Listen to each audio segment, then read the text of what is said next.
La Gaza Humanitarian Foundation annonce une distribution d'aide alimentaire le 31 mai 2025 à Rafah, dans le sud de l'enclave palestinienne. Ce sera la seule de la journée. Cette organisation, soutenue par les États-Unis et Israël, est la seule à distribuer de la nourriture dans la bande de Gaza.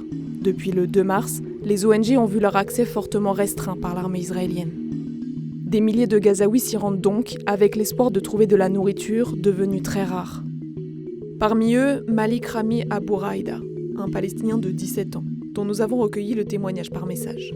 Le 30 mai 2025, nous n'avions plus du tout de nourriture. Mon père était blessé et ne pouvait ni bouger ni sortir pour aller chercher à manger. J'ai donc pris la décision de me rendre moi-même à Rafah pour essayer d'obtenir de l'aide auprès de l'organisation américaine. Vers 4 ou 5 heures du matin, alors que Malik s'approche de la distribution, des tirs fusent.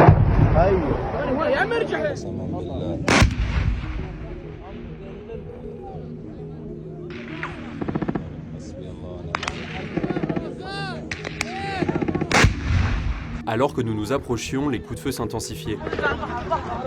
À 6 heures du matin, malgré tous les dangers, les gens continuaient d'avancer, espérant obtenir de la nourriture avant qu'il n'y en ait plus.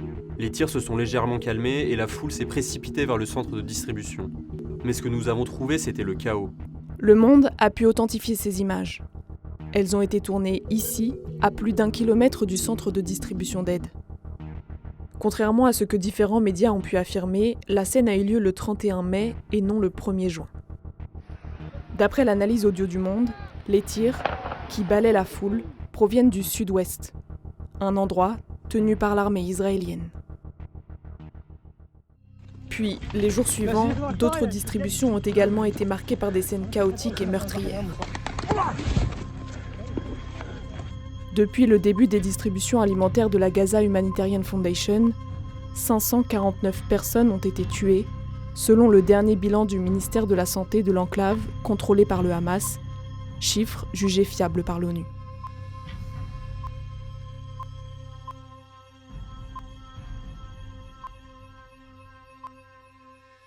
L'armée israélienne a plusieurs fois nié avoir tiré sur la foule, puis a affirmé pour certaines distributions avoir tiré sur des personnes qui s'écartaient du chemin autorisé.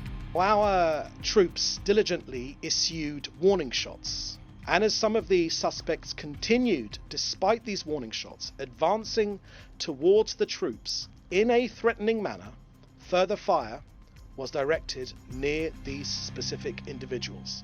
Malgré la dangerosité, les Gazaouis, sans autre alternative pour se nourrir, continuent de se rendre en masse dans ces distributions. Honnêtement, il n'y a qu'une seule phrase qui puisse vraiment décrire ce que j'ai vécu. Si tu veux manger, tu dois goûter à la mort.